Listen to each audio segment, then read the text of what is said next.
ലോകത്തിലെ ഏറ്റവും ആഴമേറിയ തടാകം ഏത്?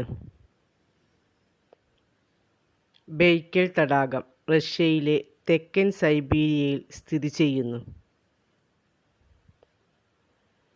1875-ൽ ചലഞ്ചർ ദ്വീപ് കണ്ടെത്തിയത് ആര്? ബ്രിട്ടീഷ് സർവേ കപ്പലായ HMS ചലഞ്ചർ. സമുദ്രജലത്തിൻ്റെ ശരാശരി ഊഷ്മാവ് എത്ര? 17 ഡിഗ്രി സെൽഷ്യസ്.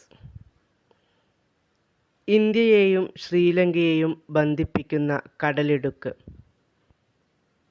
പാക് കടലിടുക്ക്. സമുദ്രത്തിലെ ഏറ്റവും ആഴം കൂടിയ സ്ഥലം ഏതാണ്? പസഫിക് സമുദ്രത്തിലെ ചലഞ്ചർ ദ്വീപ്.